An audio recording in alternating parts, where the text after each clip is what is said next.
Assalamualaikum. I hope you all are fine and doing good.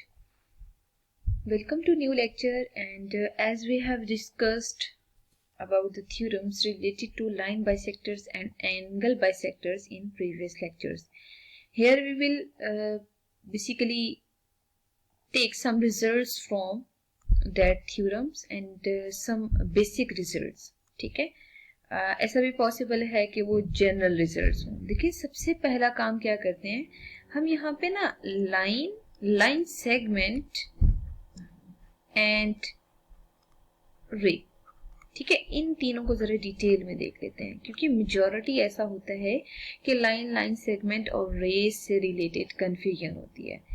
हमेशा याद रखिएगा, line has basically no exact measurement. ठीक है, देखिए दोनों साइड पे एरोज मौजूद हैं। अगर एरोज है it means it has infinite distance.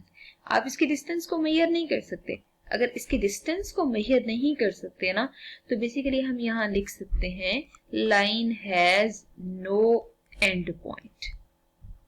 ठीक है, and the reason is that line has no end point, so we cannot basically measure the exact distance.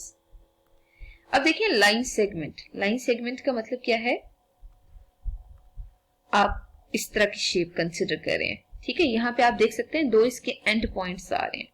अगर दो एंड पॉइंट्स आ रहे हैं ना, तो यहां से आप ये रिजल्ट लिख सकते हैं line segment has two end points. ठीक है, अब हम बात करते हैं रे की।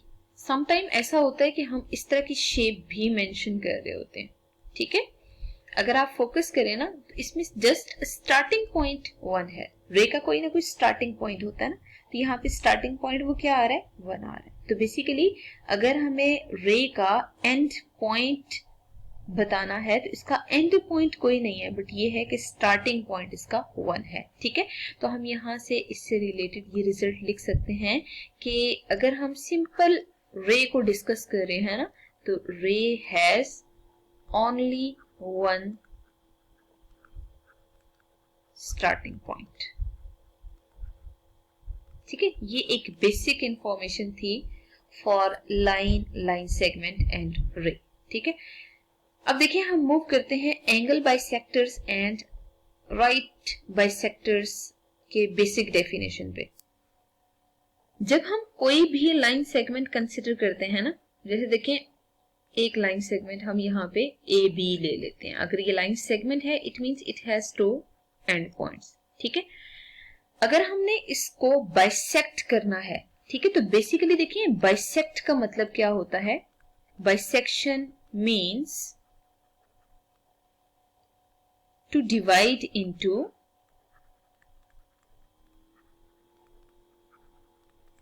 two equal parts। देखिए यहां पे दो चीजें इंपॉर्टेंट है। The first one is divide into 2 parts, but that part should be equal. ठीक है, अगर वो इक्वल नहीं है ना, तो उसे हम बाइसेक्ट नहीं कहेंगे। बाइसेक्शन का मतलब होता है डिवाइड इनटू 2 इक्वल पार्ट। तो यहाँ पे देखिए ए बी लाइन है ना, ए बी लाइन को अगर हमने 2 इक्वल पार्ट्स में डिवाइड करना है, तो बेसिकली आप इसको यूं करके 2 इक्वल पार्ट्स में डिवाइड करना है। ठीक है, मतलब ये सी पॉइंट इस तरह गिवन है such that A C is basically congruent to C B. ठीक है, ये तो था लाइन बाइसेक्टर। अब अगर फॉर एग्जाम्पल हम एंगल बाइसेक्टर ड्रॉ कर रहे हैं ना, तो एंगल बाइसेक्टर के लिए भी कंडीशन सेम होगी कि आपने 2 इक्वल पार्ट्स में ही डिवाइड करना है। For example we are taking angle has 2 arms.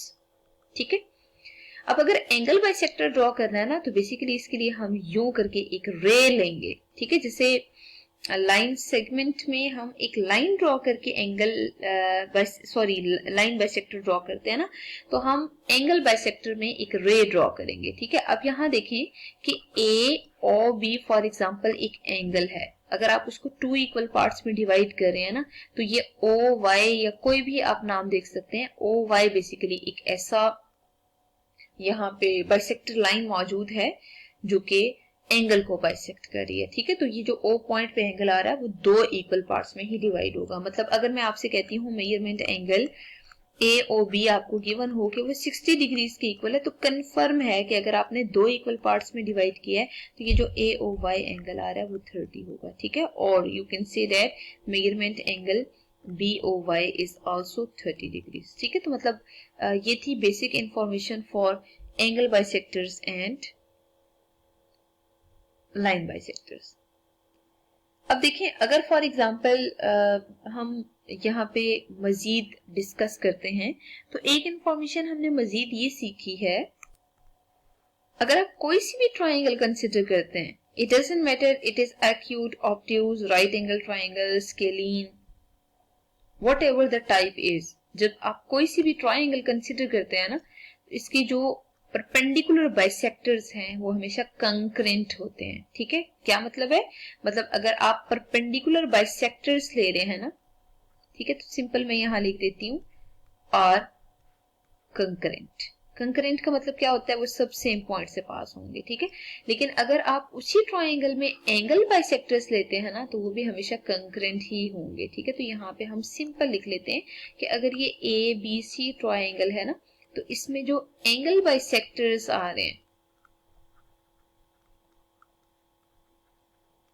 वो भी कंकरेंट होंगे, ठीक है। अब देखिए what does it mean, perpendicular bisector का मतलब क्या है कि हम सबसे पहला काम ये करते हैं, ए बी का परपेंडिकुलर ड्रॉ कर लेते हैं। Perpendicular means divide into two equal parts, ठीक है, परपेंडिकुलर बाइसेक्टर।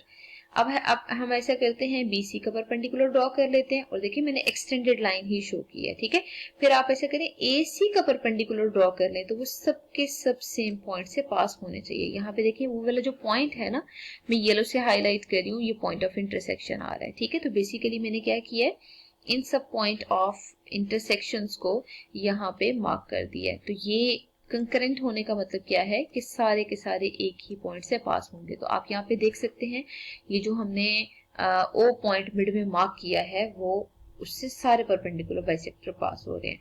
अब हम ऐसे करते हैं, एंगल बाइसेक्टर ड्रॉ करते हैं। तो एंगल बाइसेक्टर का मतलब क्या है कि आप ए का एंगल बाइसेक्टर ड्रॉ करें, फिर सी का, और फिर बी का, वो सब के सब सेम पॉइंट से पास होने चाहिए, ठीक है।